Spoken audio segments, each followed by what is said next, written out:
Olá, boa noite. O Documento Verdade foi até Cuba, ver de perto as mudanças que o país atravessa. Você vai saber o que o povo espera do futuro após a reaproximação com os Estados Unidos. Vamos conhecer a rotina dos habitantes da capital Havana, as moradias fornecidas pelo governo, como funciona a iniciativa privada num país socialista e a medicina que salva vidas ao redor do mundo. Para começar, os repórteres Mauro Teleferri e Gabriel Gravina mostram um pouco do jeitinho cubano de se adaptar às dificuldades de uma economia que parou no século passado.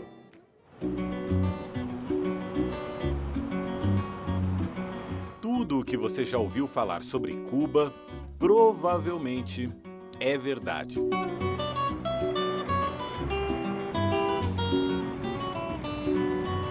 É verdade que visitar a capital Havana parece uma viagem no tempo, uma volta à primeira metade do século passado ou mesmo antes. Um museu a céu aberto, com casarões, edifícios e monumentos. Os estilos se misturam. A decadência, o desgaste e o abandono são as características em comum. É verdade que entre recursos escassos há sorrisos e simpatia de sobra. Existem amplas e arborizadas avenidas sem qualquer arranha-céu. O calor latino do verão, quase 40 graus. As filas para tomar o sorvete com preço subsidiado pelo Estado. E quando o sol vai baixando, o Malecón, a Avenida Beira-Mar, é o ponto de encontro da cidade. É verdade também que a frota de veículos, em grande parte, foi fabricada nos anos 50 do século XX e segue rodando bravamente. Muitos desses carros viraram táxis, que os cubanos compartilham como se fossem lotações. Se o destino dos passageiros coincidir, é só embarcar, até não caber mais ninguém. Manter esses possantes na ativa requer dedicação e carinho. Joel capricha no brilho.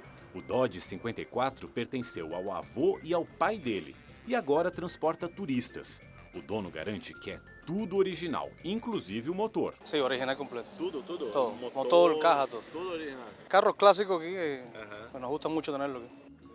Seu Librado Pérez não pode dizer o mesmo em relação às peças do Chevrolet 53 conversível que a filha dele usa também para levar turistas. Vez ou outra, o aposentado tem que dar um jeitinho para o carro não parar. Um exemplo de como é que se improvisa para consertar um carro aqui em Cuba, olha o que o seu Librado fez. O motor é original, é do carro mesmo, mas algumas peças foram se desgastando. O que ele fez? O carburador, por exemplo, saiu de um outro carro, um modelo russo. Esse filtro para gasolina também saiu de um carro russo. Mas essa pecinha aqui foi improvisada pelo seu Librado, saiu de uma pia. Ele deu um jeitinho, conseguiu soldar algumas partes aqui e assim o carro está funcionando e anda pela cidade toda. Como se hace para arreglar os coches acá em Cuba? Temos que inventar peças, tirar de outros equipamentos e resolver o problema. Somos cubanos, temos muitas necessidades devido ao bloqueio. Então temos que inventar. As peças de reposição são proibidas de entrar no país, então temos que resolver. Os cubanos são assim, resolvemos os problemas diante das dificuldades. E no final, o carro funciona. Velho, mas funciona. E no final, funciona. Sim, funciona. Viejo, mas funciona. Envelhecido, mas ainda funcionando. O que vale para os veículos, vale para o país inteiro. Assim como os carros, Cuba encanta quem a olha de fora. E assim como os carros, resiste. Principalmente pela capacidade de improviso de seu povo. Esses carrões aqui dizem muito da capacidade dos cubanos de se adaptarem às dificuldades. O que poderia ser uma frota envelhecida é usada pelo seu charme para o ganha-pão de muita gente. Principalmente, olha aqui, no transporte de turistas. Os turistas adoram o passeio nos carrões cubanos. Os carros que hoje levam os turistas para passear também contam um pedaço da história do país. Nos anos 50, quando os veículos foram importados dos Estados Unidos, os americanos eram aliados do ditador cubano Fulgêncio Batista. A elite cubana exportava açúcar e vivia com luxo. Companhias americanas dominavam a economia. Enquanto isso, a maioria da população, pobre, desempregada e analfabeta era reprimida com violência. Como reação, guerrilheiros passaram a combater as tropas de Batista e em 1959, o grupo comandado por Ernesto Che Guevara e pelos irmãos Raul e Fidel Castro tomou o poder. Ex-integrantes da ditadura foram fuzilados, empresas e propriedades rurais nacionalizadas. O novo governo realizou uma reforma agrária, instituiu saúde e educação gratuitas e, ao se declarar socialista, aproximou-se da antiga União Soviética, adversária dos Estados Unidos. Os americanos romperam relações diplomáticas com a ilha e proibiram seus cidadãos e empresas de fazer negócios com Cuba. Esse embargo já dura 55 anos. Hoje, é ele que impede, por exemplo, a chegada de peças de reposição originais para os carros antigos. Os americanos imaginavam que, estrangulando a economia, forçariam a mudanças na política e até derrubariam o regime. Só que mais de meio século depois, Cuba continua sendo um país socialista e com os irmãos Castro no poder. A estratégia do embargo fracassou na política, mas deixou sequelas graves na economia. As Nações Unidas condenam seguidamente o embargo, que o governo cubano chama de bloqueio, por manter a infraestrutura e a tecnologia no país atrasadas. Ao longo desses 55 anos, Cuba perdeu a vantagem estratégica de estar a apenas 150 quilômetros da maior economia do mundo. As relações comerciais passaram a se concentrar na Europa, Rússia e China, com o frete mais caro. O acesso aos bancos e ao crédito no mercado internacional ficou restrito. Enquanto isso, nos Estados Unidos, a manutenção do embargo foi usada para agradar os dissidentes cubanos que se instalaram na Flórida, um estado que costuma decidir eleições presidenciais no país. Mais de meio século se passou e entre os exilados cubanos e seus descendentes ainda há resistência em relação a reatar laços com o regime castrista. Isso é uma infâmia da administração socialista do comandante Obama, de buscar vínculo, associação, participação com o regime terrorista de Havana. Não estou de acordo. Estaria de acordo se fosse um país livre, sem os Castro. Um país onde as liberdades civis se demonstrassem e onde não houvesse presos políticos. Nunca esperem nada. Povo cubano, nunca espere nada dessas negociações, porque para o regime de Havana, tudo que importa é se manter no poder. Vocês não importam. Eles querem que vocês estejam passando fome e necessidade. Querem que vocês fujam em balsas, como eu fugi. Hoje, no entanto, os descontentes são minoria no estado. O empresário cubano Hugo Câncio era adolescente quando a família mudou para a Flórida. Hoje, ele vive em Miami, mas mantém negócios na área de comunicação nos dois países e se prepara para investir em turismo. Hugo vê uma nova mentalidade de lado a lado. Por muitos anos, se le inculcou de que os problemas principais que atravessava este país eram produto de las Durante muitos anos, se repetiu a uma geração que os principais problemas deste país eram produto do embargo americano e das gestões políticas da comunidade exilada, que já foi chamada de máfia de Miami. Mas agora entende-se que a responsabilidade de implementar as melhorias em Cuba é do próprio Estado cubano. E isso é estimulante. Independentemente do fim do embargo, a mudança mais importante, que não depende de nenhum governo, é a mudança de mentalidade. O cambio de mentalidade. Miami é uma cidade totalmente cambiada. Miami é uma cidade onde a grande maioria... Por outro lado, Miami também mudou completamente. Muitos do que apoiaram a política equivocada dos Estados Unidos mudaram de opinião. É hora de nos unirmos, como cubanos, e ajudarmos a reconstruir nosso país. Com nossos esforços, ajudar à reconstrução de nosso país. Reconstruir é um verbo que Cuba terá de conjugar literalmente e o mais rápido possível. Com a Revolução, os casarões do centro de Havana foram destinados à moradia popular. Hoje, degradados, são como os nossos cortiços, cada um subdividido entre muitas famílias. E a falta de elevador, que leva esta senhora a usar uma corda para içar a sacola, é o menor dos problemas. Visitamos este pequeno edifício a convite do taxista Pedro. O improviso na estrutura do prédio salta aos olhos. O encanamento e a fiação elétrica estão expostos. Lá vivem a sogra de Pedro e mais 4 pessoas. Dona Virgínia Benites é costureira e nos mostra o pequeno compartimento onde mora há 51 anos. Aqui para cima fica o dormitório da casa. A gente tem até uma certa dificuldade em subir porque a escada é bem íngreme. Aqui tem um rapaz dormindo, vamos falar baixinho. E aqui tem mais 1, 2 camas para cá, uma cadeira. E aqui algumas cômodas e armários para as pessoas guardarem aqui suas roupas e pertences. São 20 metros quadrados no total e esse piso aqui é de madeira. A gente percebe que isso aqui foi construído para que eles tivessem mais espaço para poder fazer aqui, para aproveitar todo o espaço, não é isso? Para poder fazer os dormitórios aqui em cima. A estrutura de nós, quando se caiu esse edifício, la afetou mais.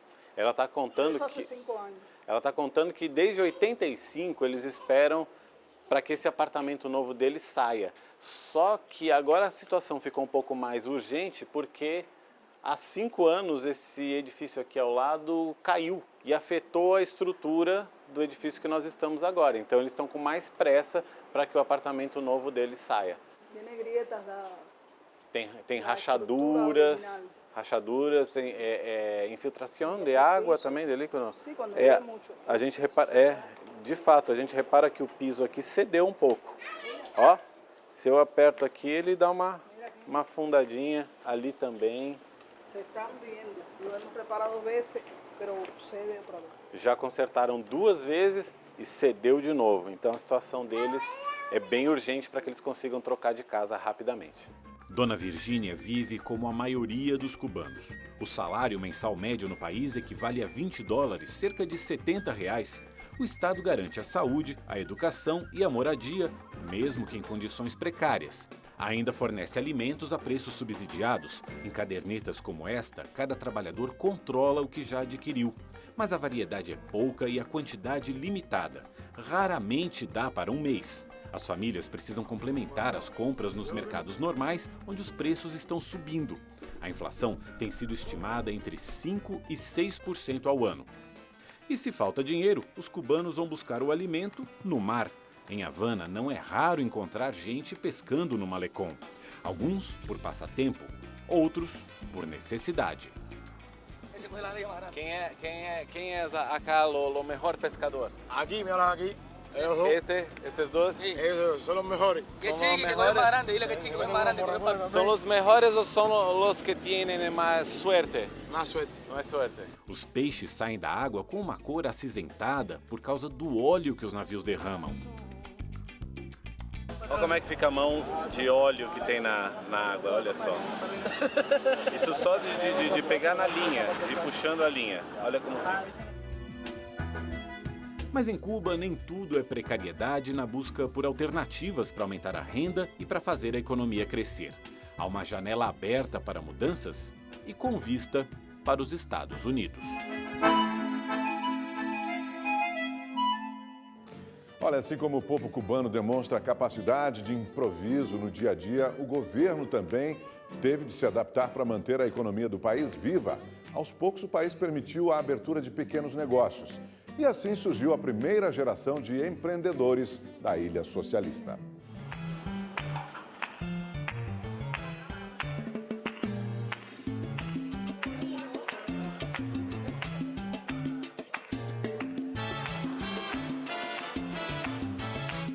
Um puxadinho, uma pequena lanchonete improvisada na garagem de casa.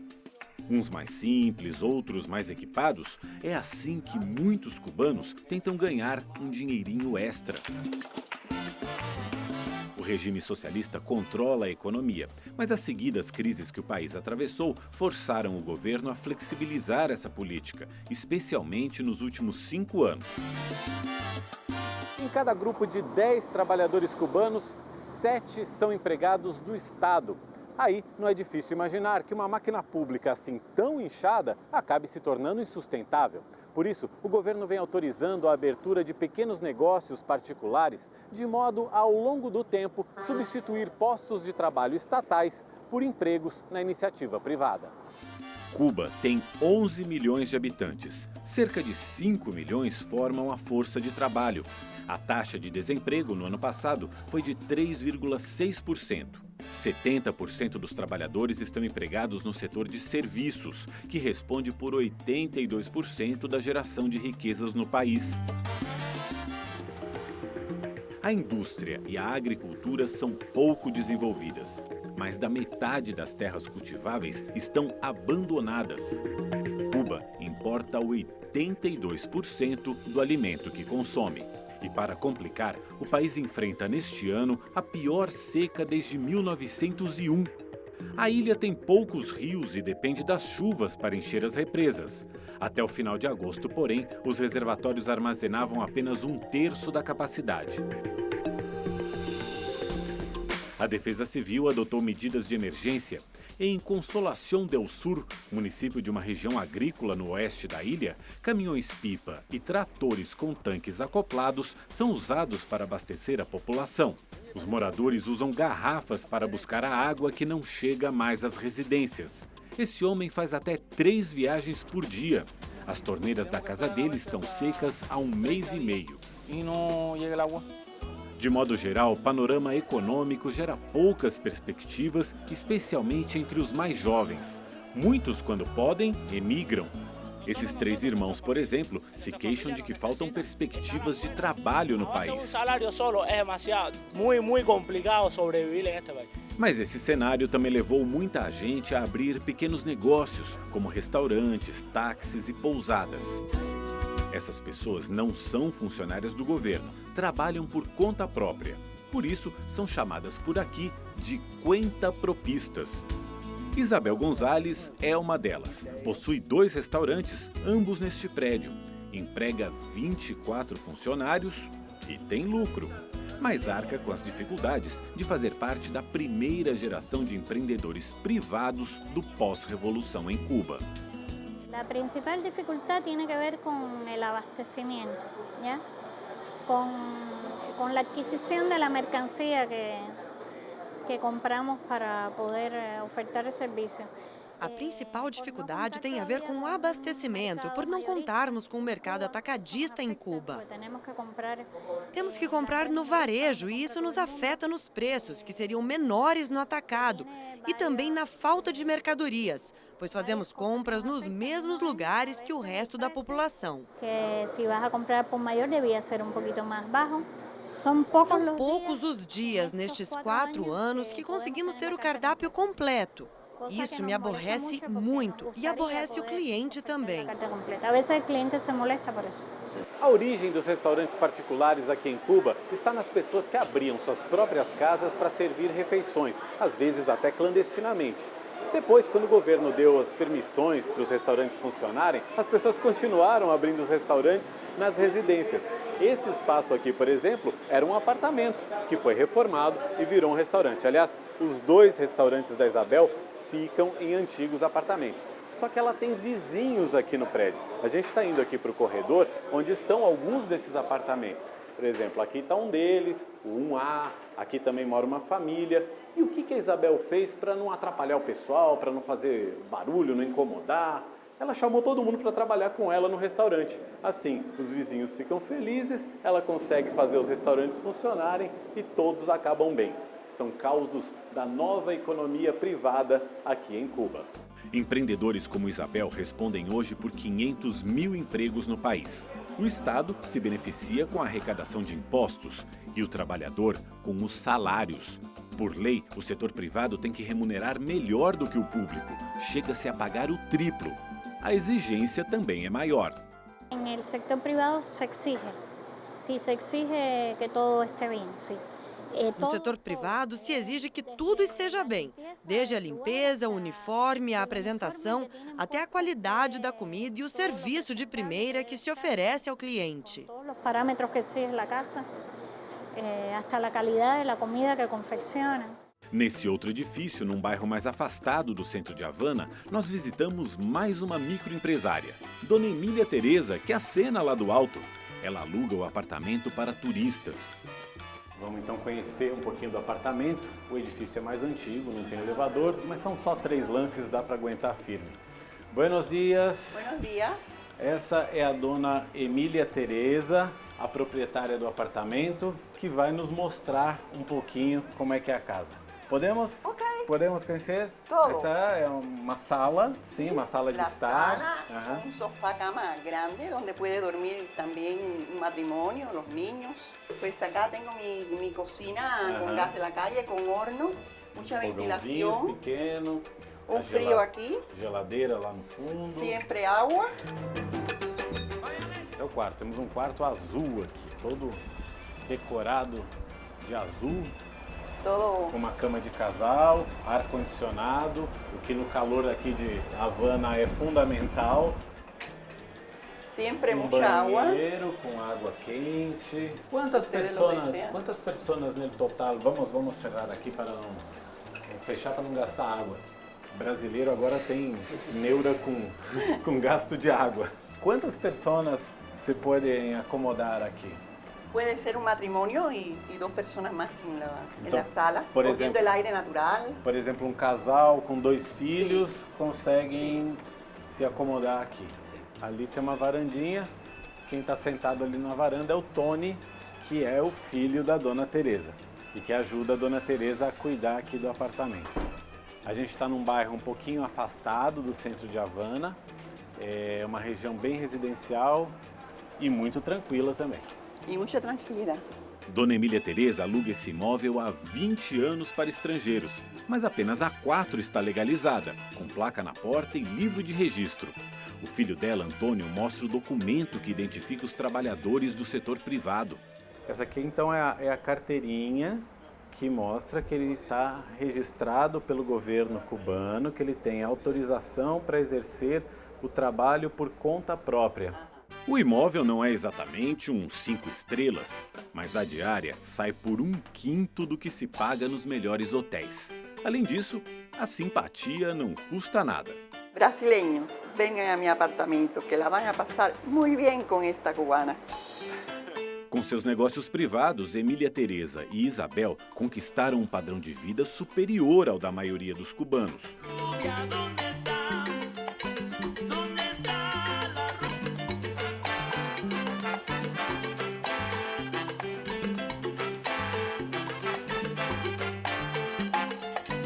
O diplomata e historiador Carlos Alzugaray concorda que as diferenças de classe já existem e devem se acentuar. Esse é um tema que está sobre o tapete, que não está resolvido. Esse é um tema que está sobre a mesa, que o governo reconhece que deve lidar. Não há uma solução fácil, mas é bom recordar que todo cidadão cubano tem uma rede de proteção social significativa em matéria de saúde, educação e serviços. Nós não estamos partindo do zero. Em Cuba não há um consenso favorável a um capitalismo ao estilo norte-americano. Em Cuba, não há um consenso favorável ao capitalismo no estilo americano. O consenso é utilizar o mercado e uma planificação socialista. Estamos aprendendo com nossos erros e aprendendo a fazer as coisas de modo a não romper com as conquistas fundamentais da revolução no nosso plano social. De uma maneira que además tampouco rompa o consenso nacional e, sobretudo, lo que são as conquistas fundamentais da revolução no plano social. Prêmio Nacional de Economia, o professor Joaquim Infante defende mudanças no modelo econômico da ilha que passam por uma revisão de conceitos do socialismo cubano. Nossa revolução ha chegado à maioria de idade. É importante. A experiência é a experiência. Nossa revolução chegou à maioridade e, nesses 50 anos, cometemos erros na gestão da economia. Tivemos muitos acertos na saúde, educação, cultura, esporte, mas na economia, não. Temos que atualizar nosso modelo econômico. Há um problema sério de produtividade, de eficiência das empresas, de produção na agricultura. Mas na economia, não. Que nós aplicamos um princípio de igualitarismo. Aplicamos um princípio de igualitarismo. As pessoas recebiam seus salários de acordo com suas categorias profissionais, sem levar em conta o seu nível de eficiência. Isso afeta o estímulo para trabalhar. O presidente Raul Castro já declarou que o socialismo é a igualdade de direitos e de oportunidades, mas não é a igualdade de salários. Os salários têm que estar de acordo com a eficiência. Não é a primeira vez que o regime cubano adapta seu discurso. Até os anos 90, Cuba recebia generosas injeções de recursos soviéticos. Mas o colapso da União Soviética secou a fonte e forçou o então presidente Fidel Castro a estimular a entrada de investimentos estrangeiros, o turismo e pequenos negócios particulares. Hoje, Cuba vive uma nova onda de liberalização, mas com uma enorme diferença. O recente restabelecimento das relações diplomáticas com os Estados Unidos oferece possibilidades reais de desenvolvimento econômico, mesmo na vigência do embargo. Na sua visita a Havana no mês passado, para reabrir a embaixada americana, o secretário de Estado americano John Kerry montou uma agenda de trabalho com o ministro das Relações Exteriores cubano, Bruno Rodrigues. Sabemos que tem mais ou menos 3 categorias de temas que vamos poder conversar com os cubanos.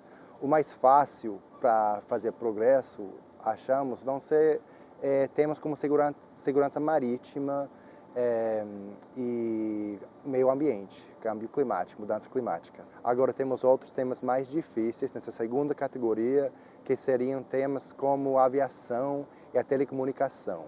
E finalmente, nessa terceira categoria, tem temas como direitos humanos, tráfico de pessoas, que vão ser realmente vão requerer muito trabalho. Na ilha, as expectativas variam no conteúdo e na intensidade, mas são todas otimistas. No setor do turismo, obviamente, o setor da tecnologia. Os setores de turismo, tecnologia, agropecuária, telecomunicações, bens de consumo serão beneficiados. É um mercado natural para Estados Unidos. Estamos a 40 minutos do sul da Flórida. Porque grandes empresas de tecnologia americanas têm fábricas na China e na Índia, quando poderiam ter em Cuba, com pessoas qualificadas, inteligentes, preparadas. É algo natural. Do país com personal qualificado, inteligente, preparado.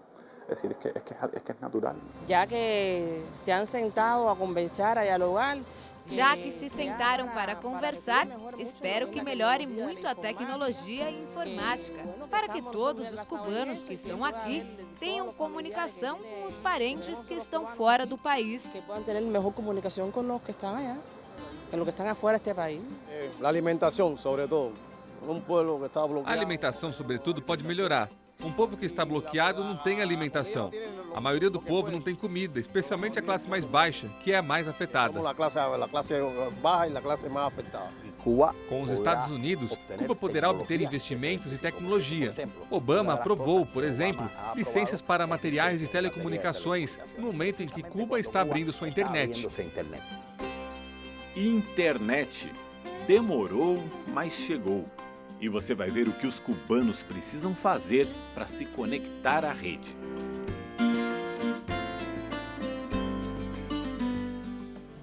O repórter Mauro Taliaferro está aqui com a gente. Boa noite, Mauro. Boa noite, Augusto. Boa noite a todos que acompanham o Documento Verdade.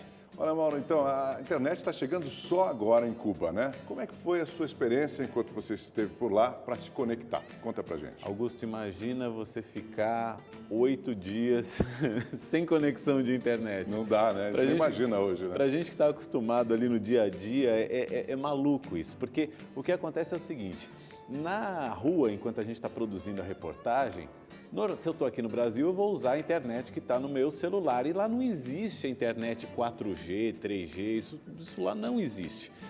Então era uma loucura. O que eu fazia era usar o SMS, que não é internet, do celular do meu motorista. E aí eu me comunicava com a produtora nossa que estava trabalhando para a gente lá em Cuba. Só quando nós fomos fazer a reabertura da Embaixada Americana é que foi montada uma sala de imprensa e aí sim existia uma internet de alta qualidade.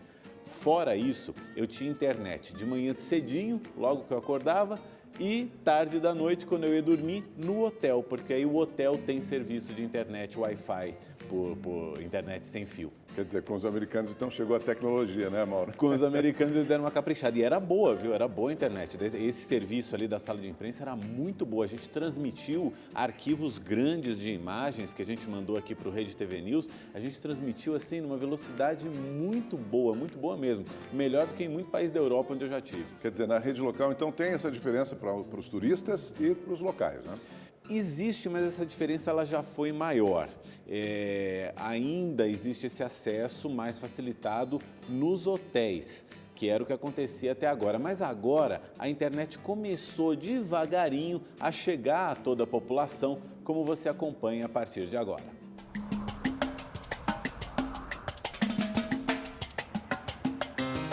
Navegar na internet, conectar-se à rede por meio de um celular, cenas tão corriqueiras em grandes cidades do mundo, mas que são a novidade do ano em Cuba. Por aqui, é preciso ter autorização do governo para se instalar um ponto de internet em casa ou no trabalho. Coisa para privilegiados, apenas 5% da população. Essa situação começou a mudar bem recentemente com a instalação de alguns pontos de acesso à internet. Esses pontos ficam espalhados pela cidade, não são muitos e por isso quando os cubanos encontram, eles aproveitam.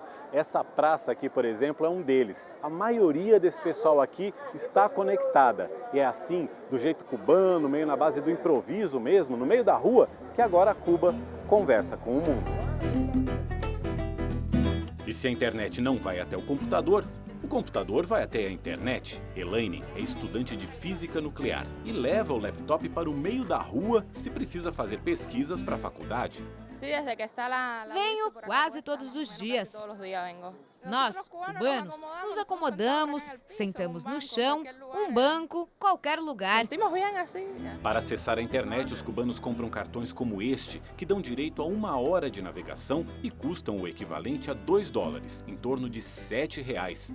E só conseguem usar nos pontos públicos onde há a conexão sem fio, que de vez em quando cai. Mas nem o preço, nem a qualidade impediram que a internet se tornasse uma febre em Havana, e não só entre os mais jovens. Pela conexão sem fio, os cubanos ficaram mais perto de parentes e amigos que moram no exterior. Agora temos a possibilidade de nos comunicarmos quase que diariamente, se tivermos um dinheirinho para pagar o cartão. A internet chega a Cuba com 20 anos de atraso por motivos mais políticos do que econômicos. Ver a população em contato com notícias do mundo todo e principalmente com os cerca de 2 milhões de cubanos que vivem fora da ilha é algo ameaçador para um regime de partido único que controla os meios de comunicação e que reprime manifestações de oposição. Hoje, um dos grupos mais atuantes nas denúncias contra o governo cubano são as Damas de Branco. Elas pedem a libertação de cerca de 100 presos políticos que afirmam existir no país.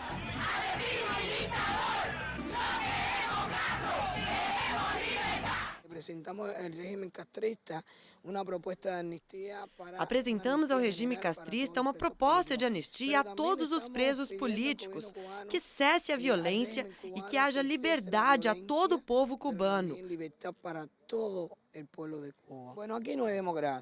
Aqui não existe democracia, imprensa livre, liberdade de reunião ou de associação. A defesa das liberdades civis é um dos principais pontos de atrito entre cubanos e americanos que se acusam mutuamente. Logo após a reabertura da Embaixada dos Estados Unidos, o ministro das Relações Exteriores de Cuba se disse orgulhoso do modo como seu país assegura o exercício dos direitos humanos e criticou o vizinho na entrevista que deu com o secretário de Estado americano. É verdade que nós também temos preocupações em matéria de direitos humanos. É verdade que também temos preocupações em matéria de direitos humanos nos Estados Unidos. Cuba considera o princípio de salário igual para homens e mulheres. Se opõe à discriminação de gênero e racial, à brutalidade policial que produz mortes e nem mantém sob sua jurisdição um território onde se tortura e onde existem pessoas num limbo jurídico. Esforços para aproximar os governos americano e cubano existem desde a Revolução de 59. Entre os mais recentes estão as visitas a Cuba do ex-presidente dos Estados Unidos, Jimmy Carter, em 2011, e do Papa Bento XVI, em 2012. A Igreja Católica, por sinal, teve participação importante na retomada das relações com o envolvimento de cardeais dos dois países. No ano passado, o Papa Francisco intermediou, junto aos presidentes Barack Obama e Raul Castro, a libertação de prisioneiros de ambas as nações, uma condição para a reconciliação avançar. Na esfera diplomática, as negociações levaram 18 meses e envolveram pouquíssimos funcionários dos dois governos, com reuniões secretas, algumas delas realizadas no escritório do governo canadense em Ottawa. Culminaram com o anúncio simultâneo dos dois chefes de Estado, em dezembro do ano passado, de que as hostilidades haviam chegado ao fim. Tradicionalmente, a política norte-americana hacia Cuba, desde a década de 60, tratou de ignorar a existência. Desde a década de 60, a política americana era ignorar a existência do governo cubano, negar sua legitimidade. A negar a legitimidade do governo cubano e a não aceitar sua capacidade negociadora. O que muda agora é que os Estados Unidos reconhecem que existe um governo cubano com o qual tem que negociar. Para o diplomata americano Wayne Smith, que durante 3 anos dirigiu a seção de interesses dos Estados Unidos em Cuba, a decisão de reatar as relações demorou a ser tomada. By 2014, the United States was the only country. Até 2014, os Estados Unidos eram o único país no hemisfério que não tinha relações diplomáticas e comerciais com Cuba. Éramos nós que fazíamos o papel de tolos, isolados, desatualizados, e não Cuba. So we were the ones who were made to look foolish and isolated and out of touch, not Cuba. Pesquisas de opinião pública nos dois países já revelavam o apoio da maioria dos cubanos e americanos à normalização das relações. E embora discursos e apertos de mão não cicatrizem todas as feridas abertas em meio século de atritos, os dois países encontraram agora um caminho civilizado para discutir suas diferenças.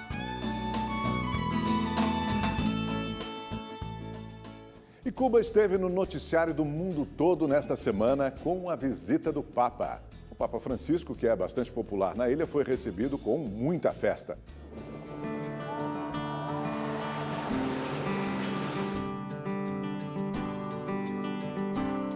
Um líder religioso e uma das figuras mais influentes no cenário político internacional. Em Cuba, o Papa Francisco foi recebido por aqueles que queriam ouvir uma palavra de fé, como essa aposentada que agradeceu a Deus pela visita do pontífice. Nós nos sentimos abençoados, disse ela. Mas Francisco também foi esperado por quem reconhece nele um dos principais articuladores da reaproximação entre os governos cubano e americano. Essa cubana que vive em Miami, por exemplo, falou da esperança de que as coisas melhorem para a população da ilha com mudanças reais que ainda não aconteceram.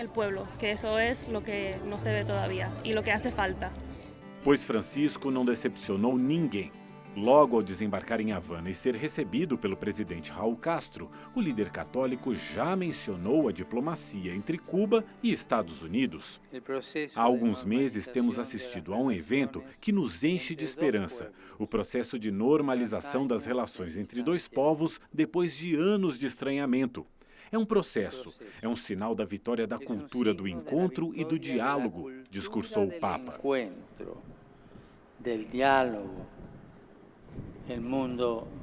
O mundo precisa de reconciliação nesta atmosfera que atravessamos de uma terceira guerra mundial por etapas.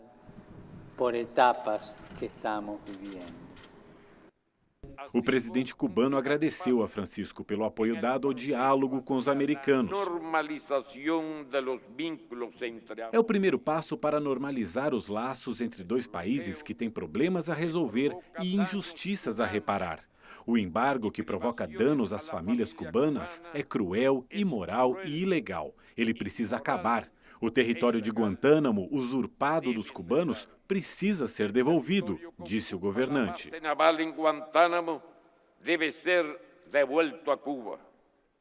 Raul Castro destacou que o governo está atualizando o modelo socioeconômico de modo a construir, nas palavras dele, um socialismo sustentável, centrado no ser humano, na família e na livre, democrática e consciente participação da sociedade, especialmente os mais jovens. Consciente e criadora de toda a sociedade, em especial de los jóvenes. Liberdade e democracia não foi exatamente o que se viu quando 3 dissidentes do regime cubano tentaram se aproximar do Papa aos gritos de liberdade na Praça da Revolução. Todos foram detidos por agentes à paisana. De acordo com o fundador da Comissão Cubana de Direitos Humanos e Reconciliação Nacional, Elizardo Sanches, pelo menos 50 dissidentes foram presos durante a estadia de Francisco em Cuba. Outros teriam sido ameaçados pela polícia e advertidos para que não saíssem de casa. Não foi sempre, aliás, que o governo cubano tolerou manifestações religiosas. A Revolução de 59 instituiu o Estado ateu e reprimiu tanto católicos como os praticantes da santeria, um conjunto de crenças e cultos que combina religiões africanas e o catolicismo, seguida pela maioria da população. O veto às religiões caiu nos anos 90 e Francisco é o 3º Papa a visitar a ilha nos últimos 17 anos.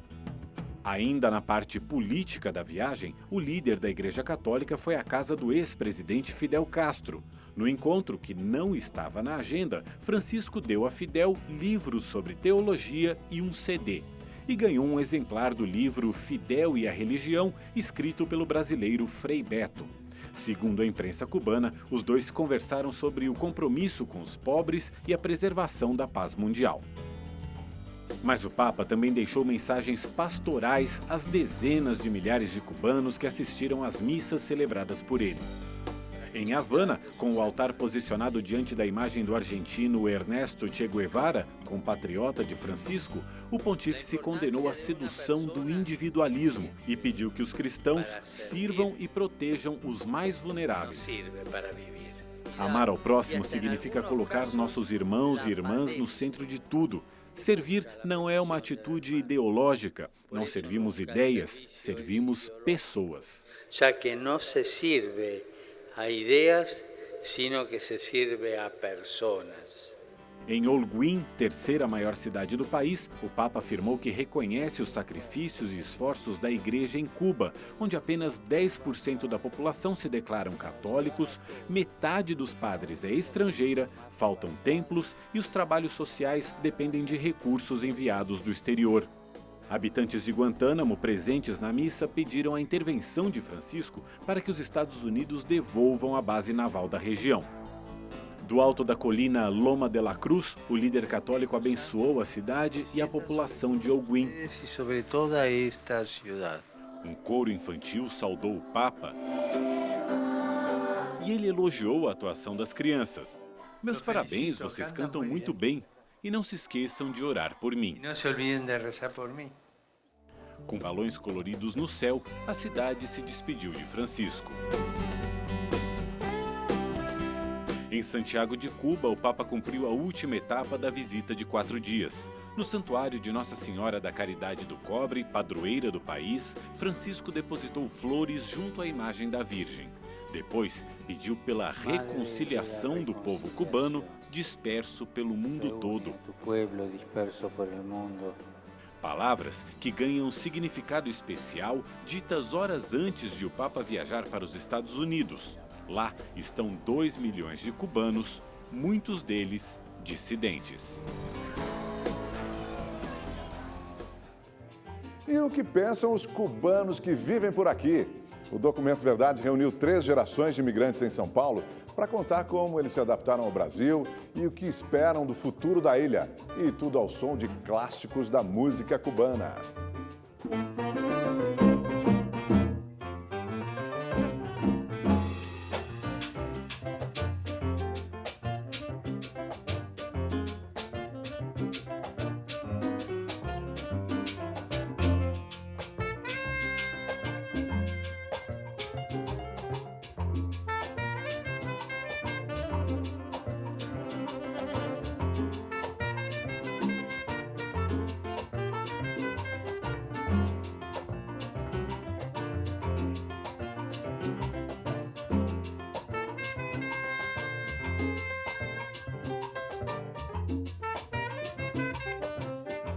Bom, a gente ouve muito falar da comunidade cubana em Miami, por exemplo, que é muito famosa pela sua posição política, pelos dissidentes que foram para lá, mas a gente tem poucas notícias da comunidade cubana que vive aqui no Brasil.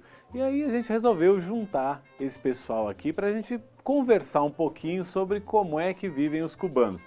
Eu queria começar perguntando um pouquinho para cada um de vocês, que vocês me dissessem há quanto tempo vocês estão no Brasil e o motivo que fez vir para cá. Eu cheguei aqui há 16 anos, no ano 99, né?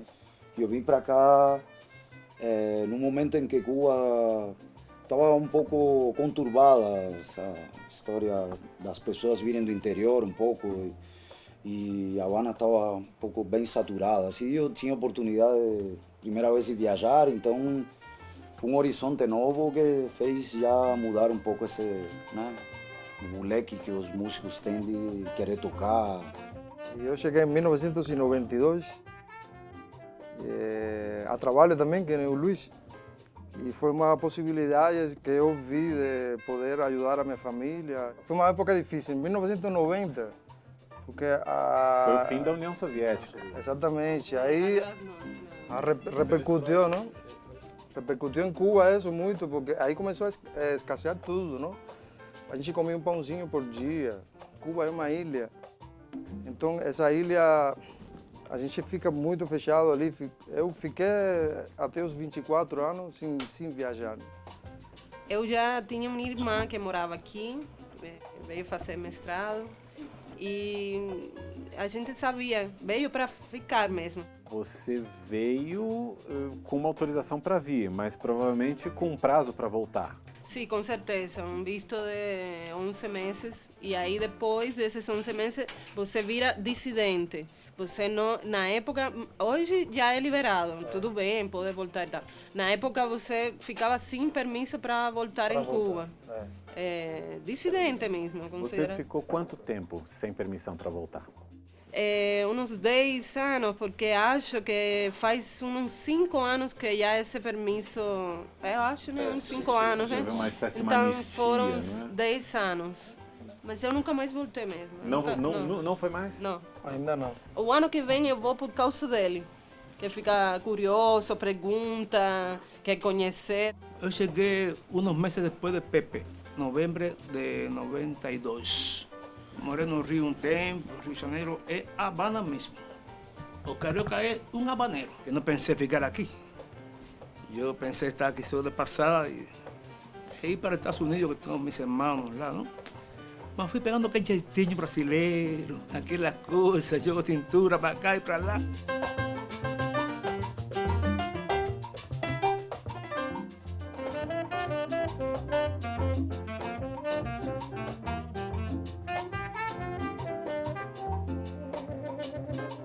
Você saiu de Cuba agora, no ano passado. Por quê? O que te moveu a sair de Cuba? No meu caso foram diferentes fatores. Econômico, em Cuba não está bem, não está melhor, está menos pior que nos anos 90. Eu acho que está um pouco menos pior que os anos 90, mas tem muita carência. Agora, eu estive em Cuba há uma semana atrás e eu vi mais carência social que carência econômica. Então, as pessoas não têm o que falar, a pessoa virou uma guerra entre cubanos, entendeu? Dentro de Cuba. Por a mesma coisa, que é sair do país. Minha geração que queria era sair do país, minha geração não quer fazer, não quer construir nenhuma coisa em Cuba. Só quer sair e experimentar. Porque não vê futuro dentro. No meu caso foi isso, eu saí porque não via futuro. A coisa que eu queria fazer com a música, aprender outras linguagens, conhecer lugares como São Paulo, como Estados Unidos, como Europa, onde musicalmente vão apontar, eu não conseguia fazer isso desde Cuba. E você foi autorizado a sair? Como é que... Eu saí como turista. Agora o cubano consegue sair, teoricamente.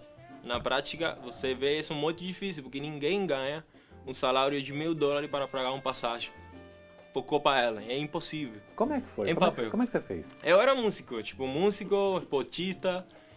Conseguem ganhar um dinheiro guardando muito sacrificado, muito tempo. Eu tenho família nos Estados Unidos, eles me ajudaram. Mas meu plano era esse, chegar, ficar uns 5 anos no Brasil e ir para os Estados Unidos. Cuba é sempre um grande dilema, Os cubanos sempre amamos Cuba e odiamos. Nosso espírito crítico em relação a lo que acontece ou que vai acontecer é sempre uma espécie de uma balança. Estamos sempre nessa balança. O que esse momento de Cuba representa para quem vê de longe? Que mudanças se pode esperar ou que mudanças vocês esperam que aconteçam no país? Ela tinha que ter acontecido, acredito, né, para os cubanos há muito tempo. Então, acho que mesmo que aconteça, que não seja o que a gente espera que possa acontecer com a ilha, com os habitantes, com as pessoas, eu acho que é uma esperança de que alguma coisa pode acontecer. A sensação que eu tenho é que isso também, essa abertura econômica e até essa reaproximação com os Estados Unidos faz parte também dessa capacidade de adaptação do próprio governo. Isso não me parece ser uma transição política, isso me parece ser uma forma de viabilizar a economia para que a política continue como está. En las universidades brasileñas están vindo muchos cubanos que son filhos de la gente de poder en Cuba y están en los países de Europa, todos se están colocando, ellos como haciendo una manera de que ellos están preparándose. Y esa gente, por ejemplo, es otro tipo de cubano que no hace relaciones con nosotros. Es una nueva clase que se está preparando y esa es la misma clase de poder que está ahora en Cuba y que ya ellos se están colocando ya como que también van a estar no poder. As pessoas falam muito da abertura, mas se fala pouco de lo que essa abertura pode trazer e lo que se pode perder. Porque em 50 anos se pode criticar muito, mas também se pode elogiar algumas coisas. E que é o que vai chegar? O que é o que precisava o cubano?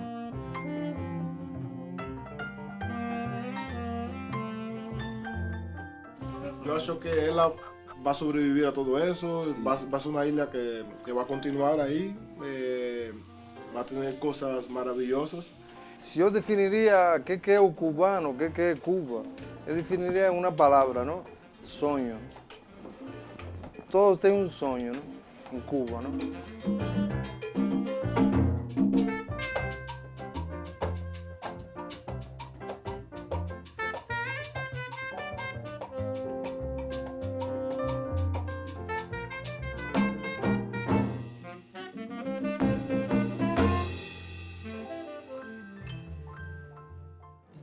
Tá aí, Mauro, a gente acabou de ver que os cubanos são bem tratados aqui pelos brasileiros, né? Verdade. E você, para trabalhar lá na ilha, teve liberdade para fazer suas reportagens? Foi bem recebido também?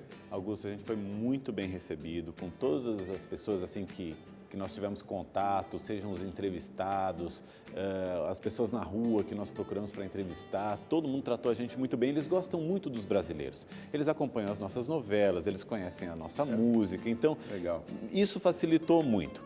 Em relação à questão da liberdade, não tivemos nenhuma restrição, mas existe um controle. Eu, por exemplo, eu trouxe aqui para você ver a carteirinha que era a credencial que a gente usava. Ela é fornecida pelo Centro de Imprensa Internacional do governo cubano. Está aqui, trânsito. A gente tinha que usar isso no pescoço o tempo todo. Para mostrar, para deixar claro que a gente estava autorizado pelo governo cubano a produzir aquela reportagem. E a gente forneceu para o governo cubano um formulário dizendo tudo que a gente iria fazer lá na ilha. Mesmo assim, quando a gente foi gravar, por exemplo, em Mariel, a gente foi abordado 2 vezes. A gente foi abordado na estrada por um segurança, a gente parou para fazer umas imagens, e depois na cidade, um funcionário da Câmara Municipal nos levou até o Partido Comunista, a sede local do Partido Comunista. Aí eu fui conversar com a encarregada de imprensa do Partido Comunista, que queria saber o que a gente estava fazendo ali em Mariel. Aí já teve um cuidado mais especial, né, Maurinho? Tem que explicar, contar o que é a matéria, aquilo que a gente estava abordando, mas aí correu tudo bem. Ela falou, se é nessa linha, tudo bem, pode seguir em frente, e a gente seguiu sem ninguém mais incomodar. Exatamente, Mauro. Mariel é justamente onde fica o porto construído por uma empreiteira brasileira, uma obra financiada pelo BNDES, e o empréstimo passa por investigação do Ministério Público Federal, vale lembrar. Outra parceria polêmica entre cubanos e brasileiros é a do programa Mais Médicos, né, Maurinho? A medicina, aliás, tem sido uma vitrine de Cuba para o mundo.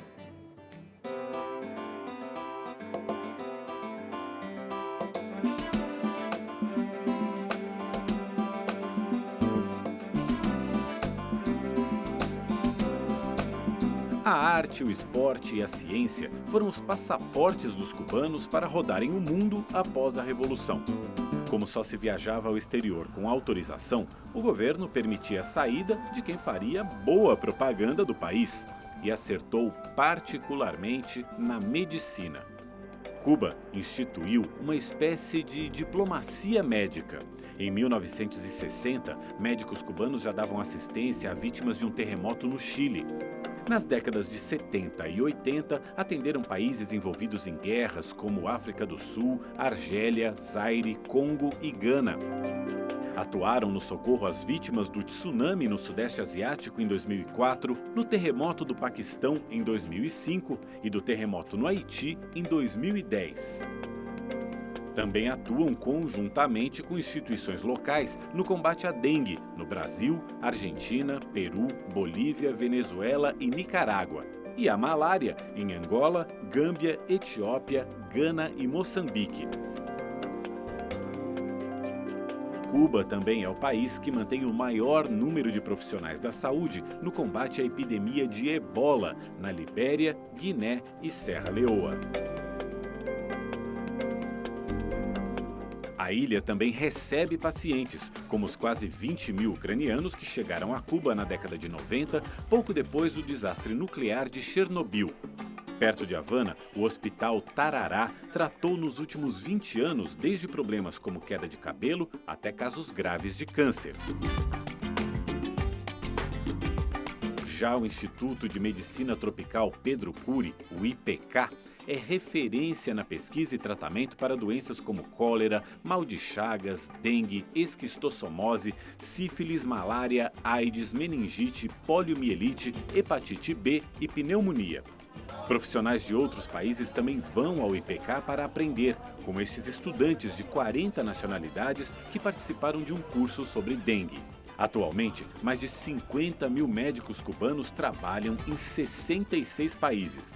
No Brasil, há 11.400 desses profissionais que começaram a chegar em 2013 pelo programa Mais Médicos do governo federal. Alguns médicos cubanos que estão no Brasil mantêm contato aqui com o Instituto. E quando surgem casos mais difíceis, mais complexos, eles enviam informações e fotografias por e-mail para cá e discutem com os colegas possibilidades de tratamento para os pacientes brasileiros. O diretor do Instituto, Jorge Pérez, afirma que recebe boas avaliações sobre a atuação dos médicos no Brasil. O Brasil é uma potência. Nós não mandamos médicos aos centros de excelência do Brasil. Mandamos para onde as pessoas não têm cobertura e onde há poucos recursos. Nossos médicos são treinados para fazer diagnósticos onde existam poucos recursos e para tratar infecções e enfermidades. Como parte do salário dos médicos cubanos que atuam no Brasil vai para o governo de Cuba, a oposição brasileira e o Ministério Público Federal questionam a legalidade do convênio entre os dois países. Outro negócio entre cubanos e brasileiros que provocou protestos foi a construção do Porto de Mariel, a cerca de 40 quilômetros de Havana. A empreiteira Odebrecht obteve financiamento do BNDES para executar a obra. Os empréstimos concedidos pelo BNDES à empreiteira para a construção do Porto de Mariel totalizaram 682 milhões de dólares, em condições bastante vantajosas, tanto de juros quanto de prazo de pagamento. Investimentos em Cuba são considerados de alto risco pelo mercado financeiro e, por isso, exigiriam taxas de juros mais altas. A construção do porto, que se destina a navios de grande porte, foi considerada pelo presidente Raul Castro como a obra mais complexa realizada no país, que incluiu a abertura de rodovias. As primeiras operações do porto aconteceram em janeiro do ano passado. No dia em que visitamos a região, não havia movimentação de navios, mas registramos caminhões transportando contêineres nas vias de acesso.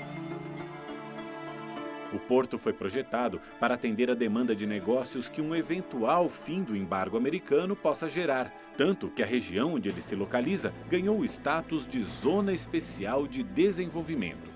No ano passado, o governo cubano editou uma lei que oferece uma série de isenções fiscais a grupos estrangeiros que queiram instalar empresas aqui no país. E aqui, na região do Porto de Mariel, as vantagens são ainda maiores. Aqui existe a possibilidade de grupos internacionais montarem empresas com capital 100% estrangeiro. Com ou sem embargo, porém, o setor que mais deve crescer em Cuba no curto prazo é o turismo. O país sempre atraiu estrangeiros. Atualmente, o Canadá lidera em número de visitantes. No ano passado, 1.100.000 turistas canadenses estiveram em Cuba, seguidos pelos alemães, ingleses, italianos e franceses. Agora, Cuba aposta na queda das restrições de viagem para os turistas americanos. Em 2014, eles foram os sextos colocados com 91.000 viajantes, mas esse número tende a crescer muito. A ilha tem boa estrutura de hotéis, pousadas, bares e restaurantes. Não faltam atrações nas cidades, sem falar no azul do Mar do Caribe. Mas é aquela atmosfera de volta ao passado o que mais atrai a curiosidade dos visitantes.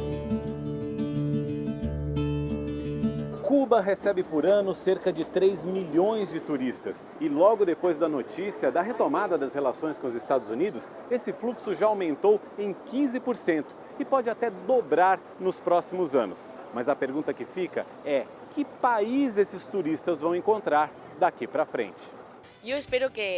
A professora espanhola diz que espera que os cubanos mantenham a identidade. É muito agradável andar pelas ruas e encontrar música, gente contente. Espero que eles possam trabalhar muito e crescer, mas sem perder a essência. Esse casal europeu decidiu visitar Cuba agora, porque seria a última chance de conhecer o país do jeito que está.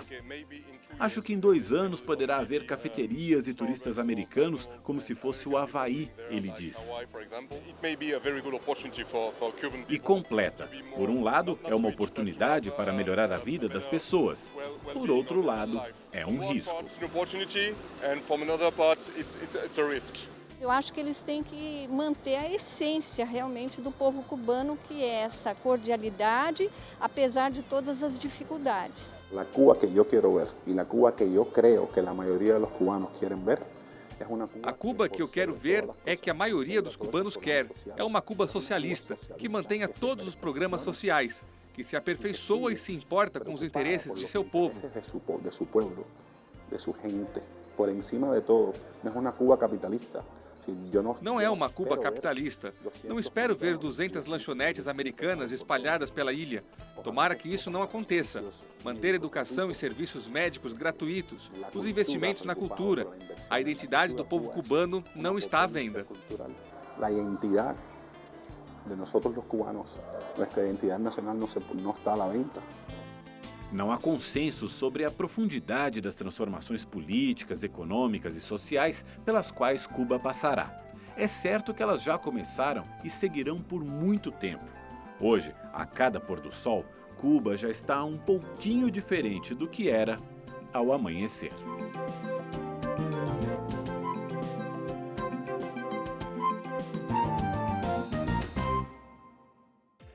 O Documento Verdade fica por aqui. Obrigado pela sua companhia. As reportagens que você assistiu aqui também estão no portal da Rede TV. Você fica agora com leitura dinâmica. Uma boa noite.